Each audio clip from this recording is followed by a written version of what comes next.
자, 이제 화면이 보이시죠? 예. 자, 그러면 지금부터 발표 시작하겠습니다. 예. 방금 소개받은 국민대학교 안현철 교수이고요. 예, 오늘 2024년 국내 디지털 비즈니스 트렌드를 주제로 발표 올리도록 하겠습니다. 자, 전체적인 발표의 순서인데요. 저희가 이제 이 연구를 어떤 계기로 어떻게 하게 되었는지에 대한 전반적인 개요를 좀 말씀을 드리고요. 올해 디지털 비즈니스 주목해야 될 트렌드로 저희가 총 11 개의 트렌드를 선정을 하게 됐습니다. 그래서 요 11개 트렌드 각각에 대해서 좀 상세하게 소개해 드리는 그런 시간으로 주로 구성을 하겠습니다. 끝으로 이제 저희 그 연구 조사의 의의 그리고 이제 향후 좀 그 개선할 방향들을 좀 말씀을 드리고요. 예, 그렇게 마무리를 하겠습니다. 자, 첫 번째로 연구조사의 개요인데요. 저희가 이 연구조사를 하게 된 배경은 다음과 같습니다. 매년 연말 그리고 이제 새해가 돼서 연초가 되면은 국내외 다양한 기관들에서 그 다음 해 주목해야 될 IT 비즈니스 전망을 하는 보고서들이 많이 발표가 됩니다. 예를 들면 가트너에서도 그런 발표를 하고요. IDC 같은 세계적인 그런 시장 조사 업체들이 이런 발표를 합니다. 국내의 경우에는 여기 나와 있는 뭐 스프리나 IITP 그리고 뭐 에트리 같은 기관에서 뭐 10대 이슈 전망이라든가 뭐 10대 이슈 이런 식의 이름으로 이제 주목할 트렌드들을 많이 발표를 하는데요. 근데 이제 이런 기존 전망 보고서들이 저희는 좀 공통적인 한계가 있다라고 봤습니다. 먼저 가트너나 IDC 같은 그런 보고서들은 너무 이제 글로벌 시장에 치중하다 보니까 좀 국내 환경을 충분히 반영하지 못한다는 그런 좀 한계가 있는 것 같았고요. 국내 기관의 경우는 주로 이제 정부 출연 연구소 같은 데서 많이 발표를 하는데 여기는 이제 비즈니스적인 관점보다는 주로 여기도 보시는 것처럼 기술의 관점, 그러니까 산업적인 관점보다는 좀 기술의 관점에 좀 더 치중하는 그런 한계가 있다라고 봤습니다. 그래서 우리가 좀 국내 환경에 특화된 그런 디지털 비즈니스 관점의 트렌드를 좀 전망하는 그런 수요가 있지 않겠냐라고 지금 여기 보시는 한국정보산업연합회와 우리 한국경영정보학회가 이렇게 같이 뜻이 맞게 되었고요. 그래서 여기 보시면 이제 사진이 있는데 지난 2022년에 우리 양희동 교수님께서 학회장을 맡으셨을 때 저희가 이제 업무 협약식을 맺었습니다. 그러면서 이제 22년, 23년 이렇게 지금 2년 연속으로 저희가 이런 가트너 같이 국내 디지털 비즈니스 트렌드 10대, 뭐 11대 트렌드 이런 걸 이제 뽑아서 매년 발표를 하고 있고요. 오늘 제가 발표드릴 내용은 이제 내년도에 우리가 주목해야 될 11개 트렌드를 그래서 이제 발표를 하게 되었습니다. 올해 연구는 총 4명의 연구자들이 참여해서 같이 연구를 진행을 했고요. 이제 저는 방금 소개해드린 연구 책임자를 맡고 있는 안현철이고요.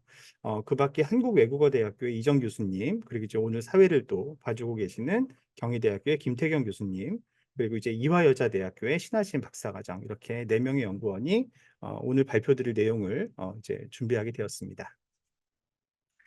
자, 전체적인 연구조사 프로세스 좀 짧게 말씀을 드리면 일단 앞에 2달 동안은 저희도 최근 3년간 누적해서 발표된 국내외 시장조사 보고서들을 쭉 검토하고 분석하는 일을 했습니다. 가볍게 텍스트 마이닝도 분석을 해보고 주요 키워드들 워드 클라우드 분석해서 뽑아도 보고 토픽도 뽑아보고 그러면서 이제 그와 동시에 또 저희 주변에 있는 다양한 학계나 산업계 관계자들을 만나면서 이제 내년에는 뭘 주목해야 될까요를 물어보면서 일단은 저희 연구팀 내부적으로 총 20개의 예비 후보 트렌드를 한번 도출을 해봤습니다. 근데 이제 작년 같은 경우에는 재작년에 도출한 그 주목해야 될 2023년에 주목해야 될 10대 트렌드가 이미 뽑혀 있는 상태였기 때문에 재작년에 추출한 그 10대 트렌드 더하기 저희가 이번에 새로 추출한 20개의 예비 후보 트렌드를 합쳐서 총 30개의 트렌드를 대상으로 10명의 전문가 심층 인터뷰를 진행을 했습니다. 이 10명의 8명은 산업계 전문가로 구성이 되어 있고요. 2분은 이제 뭐 유명한 우리 학계의 전문가 2분과 인터뷰를 해서 이 30개 트렌드를 이제 15개 정도로 추리는 이 과정에서 뭐 몇 개 트렌드를 합치기도 하고요. 또 기존에 없었던 트렌드지만 또 이제 인터뷰 과정에서 발견된 뭐 중요하다고 판단된 트렌드 한두 개를 더 넣기도 하고 이러면서 저희가 내년에 주목해야 될 올해 주목해야 될 총 15개 후보 트렌드를 뽑았고요. 마지막 단계에서는 총 209 명을 대상으로 한 대규모 설문을 통해서 집단 지성을 이용해서 오늘 발표드릴 11개 최종 트렌드를 도출하게 되었습니다. 설문에 참여하신 그 209 명의 전문가들의 구성비를 보면 전체 한 30% 정도가 학계에 계시는 교수님들, 그다음에 이제 국제기관의 연구원분들이시고요. 그밖에 이제 나머지 35, 35씩 절반 정도는 절반은 이제 디지털 솔루션을 제공하는 벤더 업체에 종사하시는 분들, 나머지 또 한 절반은 그런 솔루션들을 소비하는 기업에 종사하시는 분들로 구성이 돼 있어요. 그래서 이따가 이제 저희 트렌드 결과를 보시게 되면 다른 데와는 다르게 저희는 종합 순위도 있지만 이 각 영역별 순위가 따로 제시되어 있습니다. 그래서 그 트렌드를 학계에서는 얼마나 중요하게 생각하는지, 벤더는 얼마나 중요하게 생각하는지, 컨슈머는 얼마나 중요하게 생각하는지를 좀 비교해서 볼 수 있는 그런 특징이 있다라고 말씀드릴 수가 있겠습니다. 자, 그렇게 해서 자, 지금 보시는 이 슬라이드가 사실은 이제 오늘 제가 40분 동안 설명드리게 될 전체 이제 픽처라고 보시면 되겠고요. 저희가 도출한 총 11개의 트렌드를 쭉 정리를 해보면 여기 나와 있는 것과 같습니다. 그래서 이제 1 위부터 11 위까지 쭉 있는데 여기 보시면 제가 이제 빨간 색깔로 칠한 글씨들이 있습니다. 이게 이제 기술적인 관점에서 이 트렌드의 특징을 나타내는 키워드들을 좀 찍어 봤고요. 파란색으로 표시된 거는 이제 응용 분야와 관련된 어플리케이션과 관련된 이제 키워드들이라고 할 수 있는데 보시게 되면 눈에 띄는 글씨가 있습니다. 이제 AI, 예, 제일 많이 눈에 띄죠. 사실은 1 위부터 4 위까지가 전부 다 AI와 관련이 되어 있습니다. 자, 그다음으로 이제 주목해서 봐야 될 키워드라고 한다면, 기술 키워드라고 한다면 2 위와 5 위에서 볼 수 있는 클라우드라는 키워드가 있습니다. 그래서 사실은 이런 AI와 클라우드에 주목해야 된다라고 하는 트렌드는 2023년에 저희가 연구한 결과에서도 뭐 비슷하게 나왔습니다만 그중에서도 특별히 더 중요해진 것이 AI. 그중에서도 지금 보시게 되면 1 위에도 생성형 AI, 3 위에도 생성형 AI가 나와 있죠. 그래서 올해 디지털 비즈니스 트렌드에서 가장 주목해야 될 주요 키워드는 저희의 조사 결과에서는 생성형 AI로 나왔고요. 오늘 이제 제 발표가 끝나고 나면 우리 윤준태 부사장님께서 또 생성형 AI를 주제로 발표를 해 주실 텐데 오늘 저희의 이제 논의의 컨셉은 그래서 우리가 올해 주목해야 될 이 생성형 AI 어떻게 바라볼 것인가에 대한 내용을 중심으로 오늘 쭉 이제 얘기를 이어나가려고 합니다. 뒤에 나와 있는 뭐 로봇도 있고 자율주행도 있고 LCNC도 있지만 이것들 모두 사실 따지고 보면 AI와 다 직간접적으로 관련되어 있는 그런 개념입니다.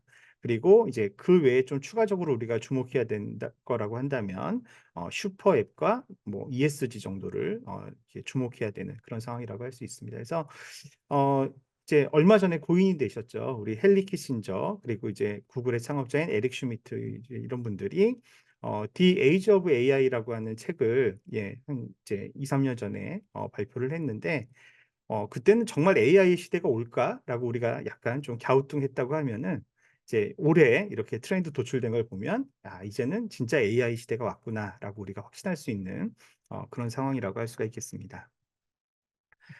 자, 그러면 지금부터는 그 도출된 11개 트렌드를 순서대로 순위대로 한 번씩 쭉 살펴보겠습니다. 자, 잠깐 요 내용을 보는 방법을 좀 말씀을 드리면요. 제일 앞에 이제 전체 순위, 지금 이제 발표의 순서는 전체 순위를 중심으로 발표를 드릴 거고요. 보시면 학계의 순위, 공급자의 순위, 수요처의 순위 이렇게 나와 있습니다. 그래서 아까 말씀드린 대로 학계에서 바라보는 순위, 그다음에 벤더가 바라보는 순위, 컨슈머가 바라보는 순위를 이제 차별화해서 보여드리고 있고요. 요거는 이제 대체로 사실 비슷비슷하게 나오는데 가끔씩 인식의 차이가 있는 트렌드들이 있습니다. 그럴 때 제가 조금 짚어드리는 것으로 하겠습니다.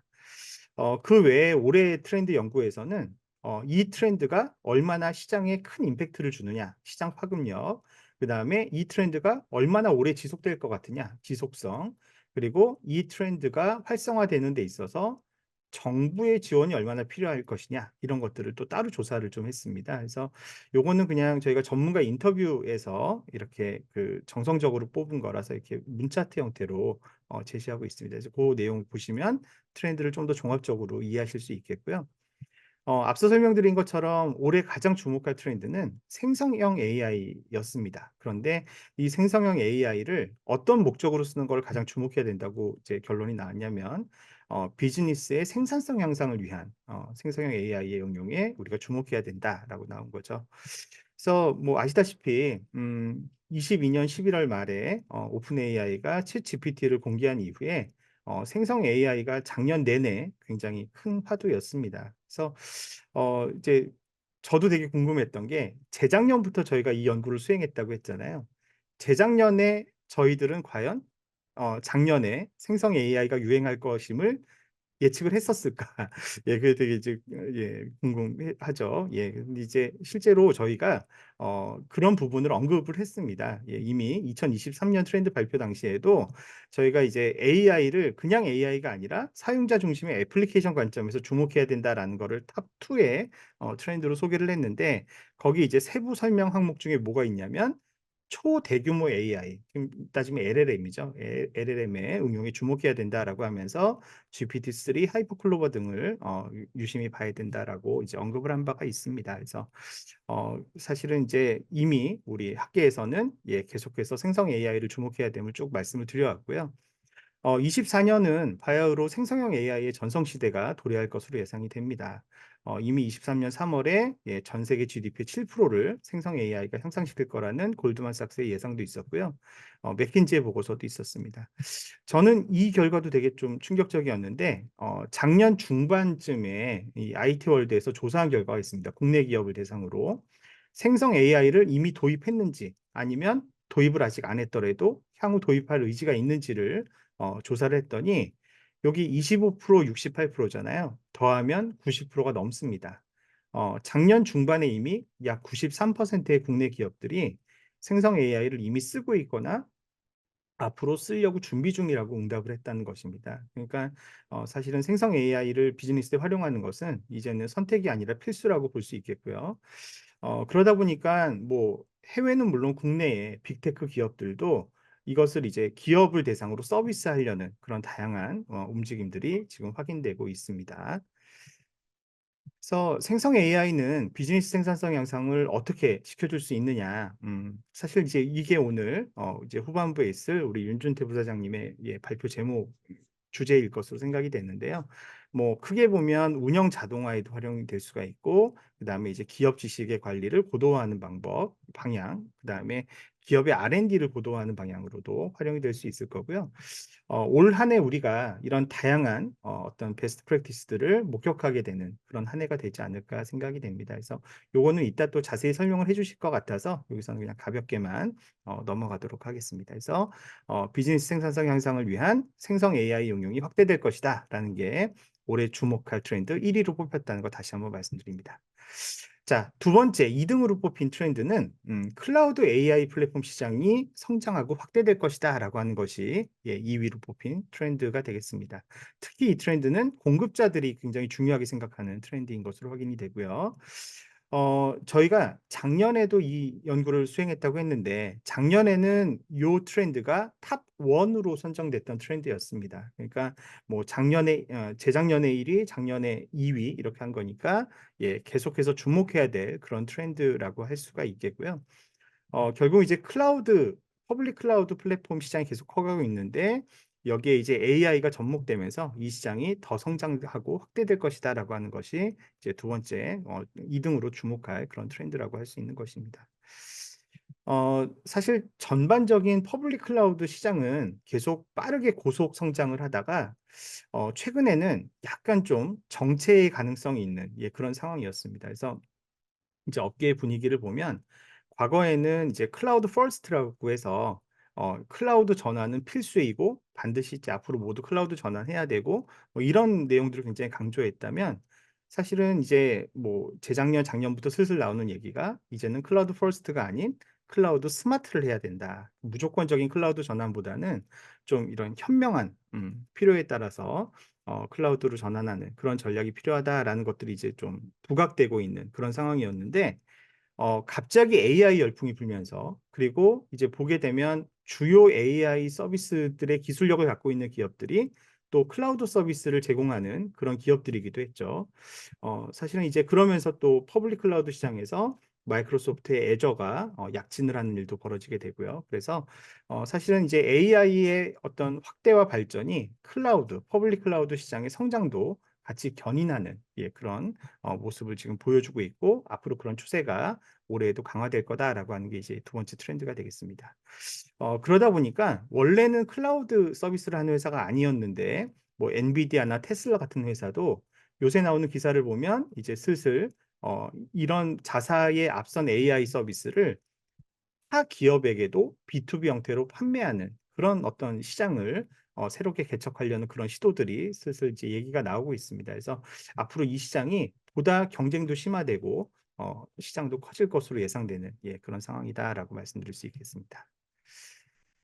자, 세 번째 트렌드 넘어가겠는데요. 세 번째 트렌드는 역시 마찬가지 생성형 AI와 관련된 것입니다. 근데 앞에 탑 1으로 선정된 트렌드가 생성 AI를 활용한 기업의 생산성 향상을 이제 주목하는 부분이었다면, 세 번째로 선정된 트렌드는 이걸 기반으로 한 새로운 스타트업이 출현할 것이다라고 하는 것이 세 번째 트렌드입니다. 요새 이제 AI 골드러시가 도래했다라고 하더라고요. 저는 이제 개인적으로 카이스트에서 공부를 했고, 제가 이제 대학원을 다닐 시절에 그때 이제 인터넷 골드러시의 시대였습니다. 99년, 2000년, 2001년 요때 이제 대학원에 생활을 했고요. 그때는 이제 저희 연구실 주변으로 해서 뭐 싸이월드를 창업하신 분도 계시고, 뭐 아이러브스쿨 창업하신 분들도 계시고, 그래서 저도 그때 1년을 휴학을 하고 이제 벤처 업계에 잠깐 일을 하기도 했었고요. 그때 보면은 이제 대학원에서 계속 공부하는 것보다는 빨리 나가서 내가 기회를 잡아야지, 이런 게 막 학교에서 이렇게 막 붐업을 일고 막 이랬던 시절이었는데, 지금 여기 보시면 이게 제가 2023년 10월 23일에 실린 월스트리트 저널 기사를 캡처한 거거든요. 옛날 인터넷 골드러시 시절에 있었던 그런 학생들이 학업을 중단하고 이렇게 스타트업 차려가지고 나가는 이런 트렌드가 지금 미국에서 이렇게 두드러지게 나타나고 있다라는 것입니다. 그러니까 학위를 내가 마치고 산업계를 가면 그 기회의 창이 닫힐 거라고 염려한다는 거죠. 그 정도로 지금 AI 골드러시가 과거 인터넷 골드러시 못지않게 지금 활발하게 이런 트렌드가 지금 전파가 되고 있고, 이런 트렌드가 계속해서 진행이 된다면 이 중에 물론 이제 많은 기업들이 또 뭐 망하거나 잘 안 될 수도 있겠지만, 이 중에 스타트업들도 분명히 출현을 할 거다라는 것이 지금 세 번째로 주목할 트렌드가 이야기하는 부분입니다. 그래서 지금 시점에는 사실은 원천 기술을 개발하는 기업들이 주로 많이 있고, 이거를 이제 B2C 관점에서 우리가 체험을 할 수 있을 만한 국내외 스타트업들을 뭐 이렇게 많이 찾기는 조금 어렵기는 한데요. 근데 국내외 대표 몇 개 기업들을 좀 뽑아보면, 미국의 경우에 이제 캐릭터.ai라고 해서 여기 한번 뭐 C.ai를 가지고도 접속을 할 수 있습니다. 여기 가보시면 일론 머스크, 뭐 워렌 버핏, 뭐 심지어는 뭐 예수님, 알렉산더 대왕과도 채팅을 할 수가 있어요. 물론 이제 가상의 인물이죠. 이게 사후에 학습된 그런 이제 가상의 캐릭터지만 자유롭게 채팅할 수 있게끔 만든 뭐 이런 서비스들이 나온다든가요. 아니면 리튼 같은 경우에 이미 많이들 쓰시죠. 다양한 그런 텍스트 생성을 지원해 주는 서비스를 운영하고 있는, 최근에는 이제 스토어 형식으로 서비스의 그 방향도 확대하고 있는 리튼 같은 업체도 있고요. 업스테이지는 이제 에스크업, 아슈업으로 유명한 AI 기업이고 많이들 쓰실 것 같습니다. 최근에 업스테이지가 이제 언론 지상에 자주 소개가 되는데, 이 솔라라고 하는 LLM이 굉장히 성능이 좋은 것으로 지금 나오면서 이제 오픈 LLM 분야의 선두주자로 나서고 있는 이런 스타트업들이 지금 막 나오고 있는데요. 어떻게 보면은 이제 인터넷 골드러시의 결과물로 네이버와 카카오 같은 국내에 새로운 그런 스타트업들이 나온 것처럼, 이 생성 AI 기술이 막 활성화되는 2023년, 24년 사이에 어찌 보면 제2의 네이버와 카카오가 될 그런 기업들이 이제 나타나지 않겠냐라고 하는 것이 세 번째 트렌드가 되겠습니다. 네 번째 트렌드는 AI가 촉발하는 정보 보호와 보안 위험이 확대될 거다라고 하는 트렌드입니다. 앞에서는 AI의 혁명을 좀 긍정적인 관점에서 주로 전망했던 트렌드가 1, 2, 3이었다면 네 번째는 약간 걱정하는 부분을 강조하는 부분입니다. 물론 AI의 발달이 정보 보안 보호 측면에서도 순기능의 역할을 하는 부분도 있을 것입니다. 해킹 탐지나 지능형 정보 보호 같은 것들 가능하게 하는 부분도 있겠지만 사실은 역기능이 더 크다고 할 수 있겠죠. 딥페이크, 딥보이스 이런 것들 위험성이 커질 것입니다. 특히나 이건 약간 정치적인 이슈를 저희도 고려를 했는데 올해에는 이제 미국이 대선을 앞두고 있고요. 우리나라는 총선이 있습니다. 그래서 이게 선거를 앞두고 있을 때에는 항상 뭐 이렇게 가짜 뉴스, 가짜 댓글 뭐 이런 것들이 이제 항상 이슈가 되는데 이제는 생성형 AI라고 하는 첨단 기술까지 이제 확보하게 된 셈이죠. 그러다 보면 굉장히 사회적으로 물의를 일으키는 AI발 가짜 뉴스, 가짜 댓글의 위험이 올해 아마 크게 부각되지 않을까 이렇게 우려가 되고 있는 상황입니다. 그런 가운데 이제 개인정보 보호는 점차 강화되고 있는 추세죠. 기업의 책임을 더 물리려는 그런 이제 분위기이기 때문에 보시면은 수요 기업에서 이 부분을 많이 우려하고 있어요. 그래서 이 부분에 대한 시장의 기회가 있다라고 말씀드릴 수 있습니다. AI가 촉발하는 정보 보호 보안이 이제 큰 시장이 될 거고 중요하다라고 하는 시각은 글로벌 업체인 가트너도 똑같은 인식을 갖고 있습니다. 그래서 가트너에서는 이제 오래전부터 AI 트리즘을 강조하고 있는데요. 트리즘은 AI 트러스트, AI 리스크, AI 시큐리티 매니지먼트를 이제 합쳐서 요것이 이제 주목해야 될 10대 전략 트렌드 중에 하나로 얘기가 되고 있습니다. 여기는 제가 2023년에 10대 전략 기술 트렌드 중 하나로 요게 제안됐다라고만 되어 있는데 2024년에 주목해야 될 10대 전략 기술 트렌드도 최근에 발표가 됐습니다. 거기에 따르면 가장 주목해야 될 전략 기술 트렌드 1위가 이거였어요. AI 트리즘에 주목해야 된다. 그래서 앞으로 이제 이런 부분에 대한 관심과 시장의 크기도 커지지 않을까 예상되고 있습니다. 자, 다섯 번째 트렌드는 클라우드 네이티브의 확산이 지속될 것이다라고 하는 개념입니다. 자, 클라우드 네이티브는 우리가 클라우드 컴퓨팅은 애플리케이션을 뭐 기업 자체적으로 내부에 둘 거냐 아니면 바깥에 클라우드에 둘 거냐 이런 배치의 관점에서 바라보는 거라면 클라우드 네이티브는 애플리케이션을 개발할 때 이 앱 자체를 어떻게 구성하느냐, 어떻게 개발할 것이냐와 관련되어 있는 그런 개념이 되겠습니다. 그래서 클라우드 네이티브는 설계할 때부터 처음부터 클라우드 환경에 맞게끔 전체적인 아키텍처를 설계하고 개발하는 그런 방식이고요. 그러다 보니까 이제 개발 방법론도 소위 이제 데브옵스 방법론에 기반하고 앱 구조를 마이크로 서비스 기반으로 이제 설계를 하고요. 인프라도 컨테이너 중심의 그런 구조로 설계하는 그런 방식을 우리가 이제 클라우드 네이티브라고 하죠. 요런 그러니까 클라우드가 중요한 트렌드로 자리 잡으면서 앱 개발도 역시 클라우드 네이티브 방식으로 하는 그런 트렌드에 주목해야 된다라고 하는 게 작년에 저희가 수행했던 이제 23년에 주목할 트렌드의 4위로 선택되었었던 트렌드입니다. 근데 이게 이제 올해에는 한 계단 내려오긴 했지만 여전히 5위로 이제 선택이 됨으로써 이제 계속해서 유효할 트렌드로 지금 이제 지목이 되고 있는 것이고요.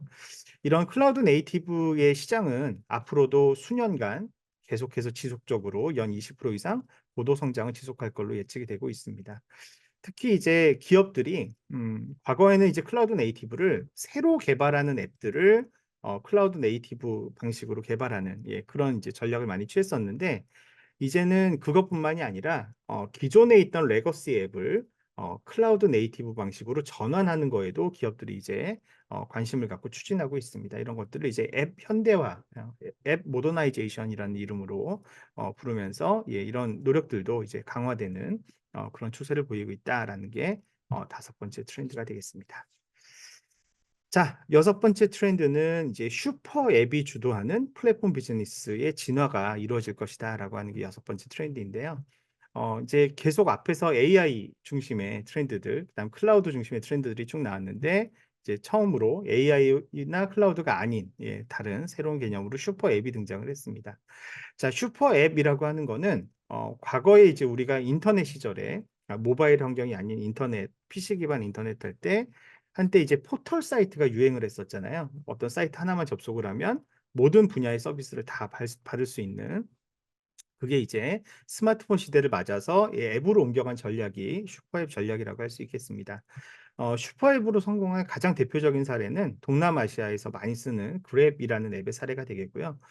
원래 그랩은 2012년 당시에 말레이시아에서 택시를 호출하는 앱으로 그냥 단순히 그거 하나로 서비스를 시작을 했는데 사용자가 많아지니까 여기에 전자상거래도 붙이고 뭐 배달도 붙이고 호출도 붙이고 하면서 이제는 생활 전반의 모든 것들을 다 이걸로 해결할 수 있게끔, 예, 이제 그런 개념이 슈퍼앱이죠. 그래서 그랩이 성공한 사례가 있고요. 비슷한 사례로 우리나라 당근이 있습니다. 당근마켓 많이들 쓰는데 사실은 이게 이제 개인 사용자 개인에게는 많이 혜택이 되지만 기업은 수익 창출에 좀 어려움이 있죠. 그래서 최근에 이 당근이 수익을 이제 다각화하는 수단으로 슈퍼앱 전략을 추진하고 있고요. 그래서 뭐 편의점, 청소, 기타 지역 상권 서비스를 연계하는 생활 플랫폼으로 지금 진화하는, 예, 그런 과정을 겪고 있습니다. 토스 역시 과거에 처음 시작할 때는 간편 송금 앱으로 시작을 했지만 이제는 토스 은행 증권 뭐 이제 소위 금융에 특화된 버티컬 슈퍼 앱으로 지금 진화해 가고 있는 그런 상황이죠.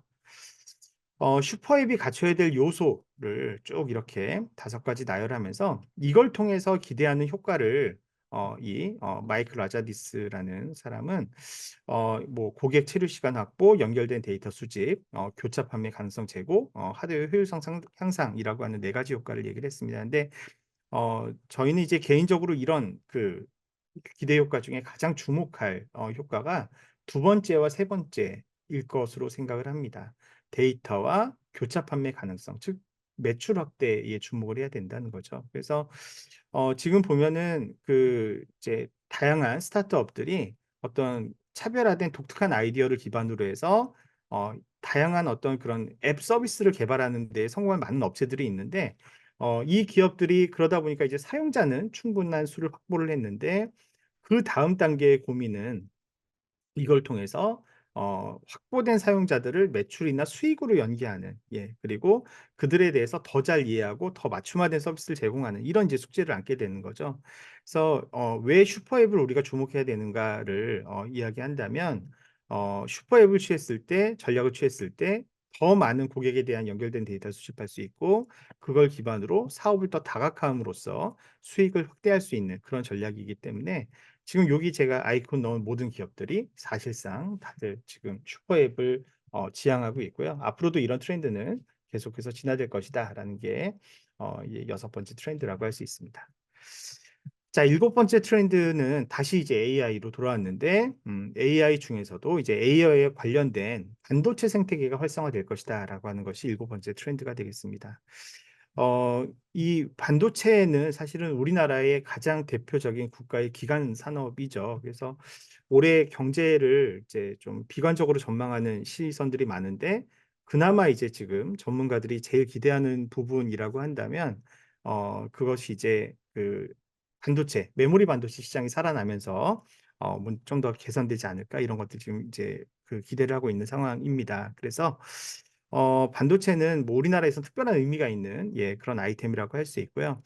그러다 보니까 이제 AI로 인해 촉발되는 그런 반도체 시장, 새롭게 열리는 반도체 시장 생태계 이런 것들이 활성화될 것이다라는 게 또 전문가들이 뽑은 주요 트렌드로 자리 잡게 됐습니다.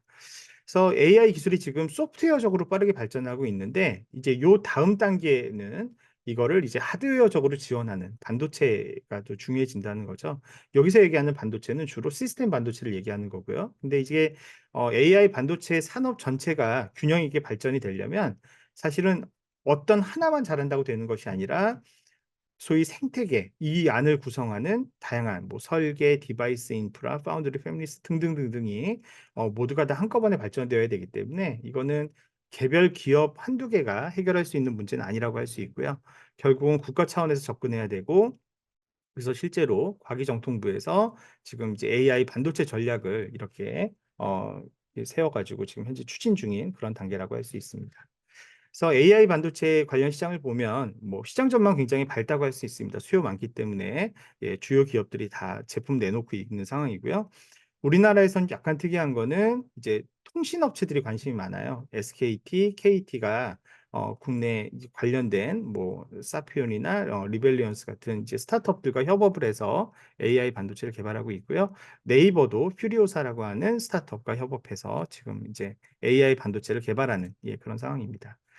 데이터 센터의 경우도 이제는 데이터 센터가 아닌 이제 AI 데이터 센터, 클라우드보다는 AI 중심으로 트렌드가 변화될 것으로 예상되고 있고요. 우리나라는 메모리 반도체의 강점이 있는데 이 메모리 반도체 분야에서도 AI의 발전이 이렇게 직간접적으로 기여할 것이다라는 전망이 지금 막 이루어지고 있는 상황입니다. 여덟 번째 트렌드는 로봇 시장에 주목할 필요가 있다라고 하는 것인데요. 먼저 산업용 로봇 시장에서는 협동 로봇이라는 거에 우리가 좀 주목할 필요가 있다라는 게 여덟 번째 트렌드입니다. 협동 로봇의 협동은 누구와 협동하는 거냐면 사람과 협동하는 겁니다. 로봇이 혼자 자동으로 만드는 게 아니라 사람과 협동해서 사람과 상호작용할 수 있는 그런 로봇을 콜래보레이티브 로봇, 코봇이라고 하는데요.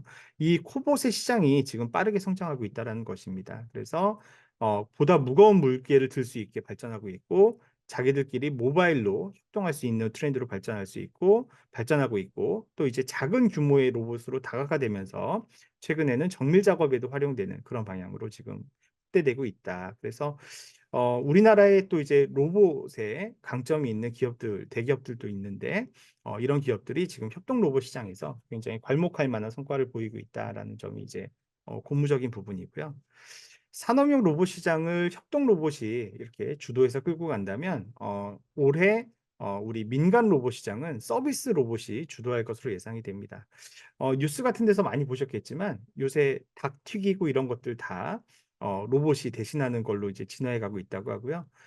바리스타 로봇 이런 건 아마 많이 경험해 보셨을 것 같고 식당에 가면은 이렇게 서빙하는 로봇 이런 것들이 부쩍 늘었죠. 근데 이제 또 하나 앞으로 주목해야 될 로봇으로 노인 돌봄 로봇을 이야기하는 전문가들이 많습니다. 그러니까 우리나라도 지금 이제 저출생 그다음에 고령화 이런 게 굉장히 강화되고 있는데 그러면 이제 노인을 돌보는 일이 국가적인 과제가 될 거고요.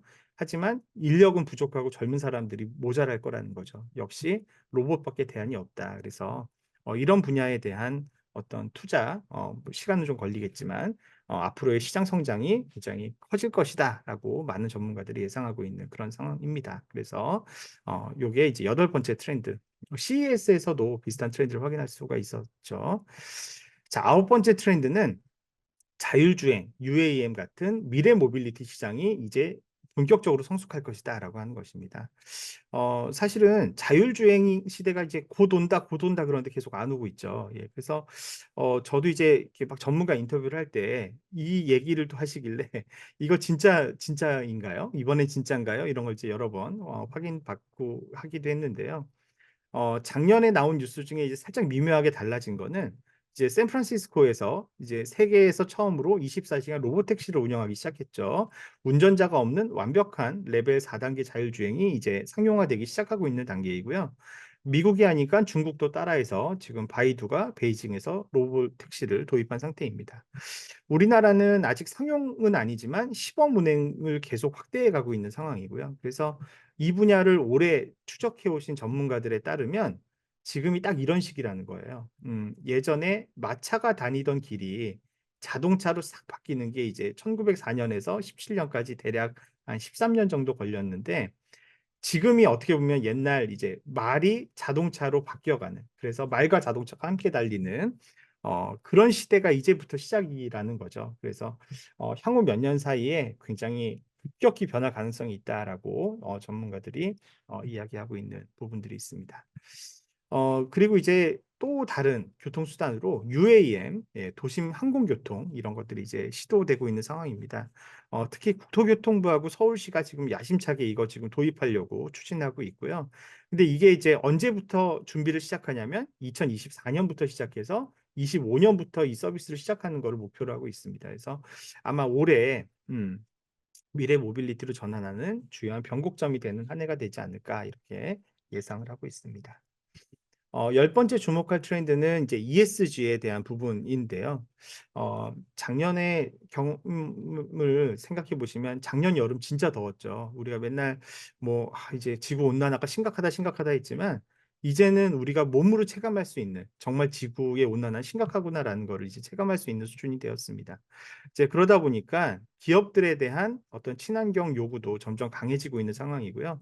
뭐 아시다시피 R200, CF100 이런 것들이 있는데 전 세계 주요 IT 기업들은 다 리백 참여를 선언한 상태이고 이들이 또 이들의 하청업체가 되는 다른 관계하는 기업들에게도 똑같은 이런 것들을 요구하고 있는 압박하는 상황입니다.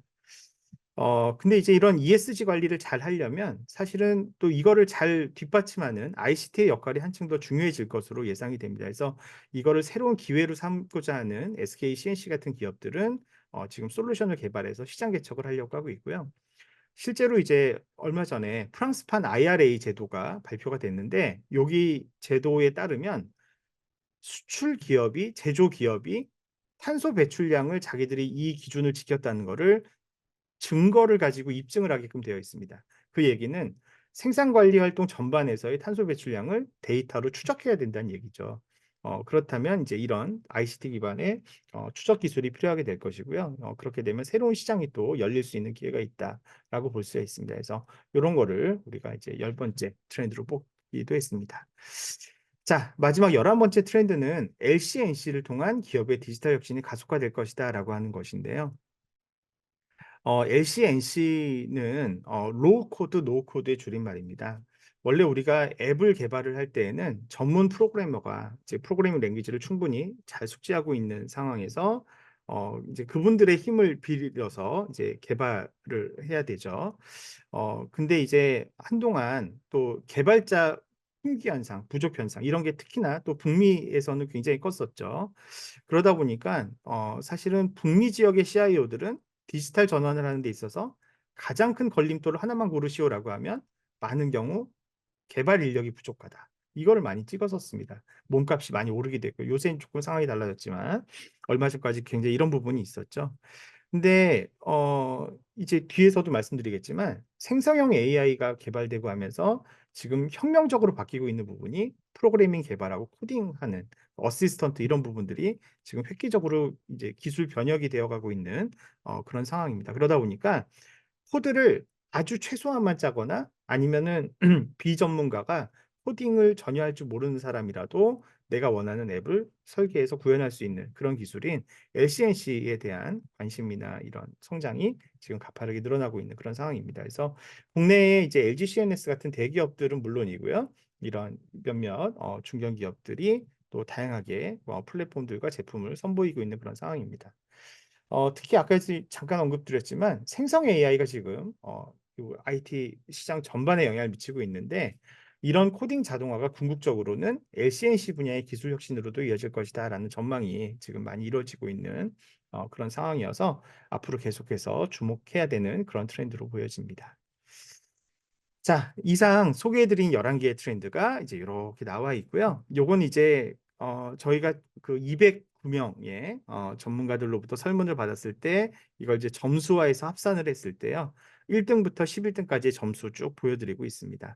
아까 제가 이제 저희는 트렌드를 뽑을 때 뭐 10 개, 뭐 9 개, 뭐 11개 이렇게 한정하지 않고 그때그때 상황에 따라 자른다고 했는데 보시면 이제 11 등하고 12등 사이의 점수의 편차가 커서 이번에는 11 대까지만 이렇게 뽑게 되었다라는 걸 이제 이걸 통해서 말씀드릴 수 있습니다. 자, 그래서 이번 조사의 의의를 좀 살펴드리면 앞서 이제 얘기했던 것처럼 저희는 국내 환경에 특화된 특히 비즈니스 관점의 트렌드 이걸 이제 뽑고자 시작이 된 것이고요. 어쨌거나 저희는 이제 경영정보 학회니까 최대한 과학적인 방법을 적용하려고 노력을 해서 요런 트렌드를 저희가 이제 추출을 하게 됐습니다. 어 또 다른 어떤 특장점이라고 한다면 저희 트렌드는 종합 순위만 나오는 것이 아니라 학계, 공급자, 수요처별로 서로 다른 그런 트렌드를 보여준다는 어떤 장점도 있겠고요. 저희 풀 버전 보고서에는 글로벌 기업의 IT 리더와 국내 리더들은 어떤 인식의 차이가 있는지 이런 것도 추가 분석이 되어 있습니다. 그리고 이제 재작년, 작년 이렇게 2번 저희가 수행을 했는데 저희 이 연구 계속하려고 하고 있습니다. 그래서 요게 이제 쭉 데이터가 쌓이고 나면 어떤 흐름의 변화나 이런 것들도 확인할 수 있을 거기 때문에 앞으로도 계속해서 유용한 정보를 제공할 수 있을 것으로 생각이 됩니다. 다만 이제 연구조사의 한계라면 이게 이게 연구 과제다 보니까 이렇게 큰 예산으로 움직이진 않습니다. 그래서 여러 예산 제약 때문에 연구팀을 학계 교수진으로만 구성을 하고 브레인스토밍 단계에서도 이제 교수진들끼리만 이렇게 후보 트렌드를 도출하다 보니까 좀 시장에 현장감 있는 트렌드가 초반에 잘 안 뽑히는 그런 한계가 있는 것 같아요. 그래서 물론 이제 이건 그 여건이 충족이 돼야 되겠습니다만, 저희가 여건이 충족이 되면 좀 이런 공동 연구진 이런 것도 구성을 해서 좀 그 초기 브레인스토밍 단계에서도 뭐 집단지성을 좀 활용한다든가 해서 좀 더 그 시장의 현황을 잘 반영할 수 있게, 예, 그렇게 하려고 준비를 하고 있습니다. 예, 제가 준비한 발표는 예, 여기까지입니다. 예, 예, 들어주셔서 감사드리고요.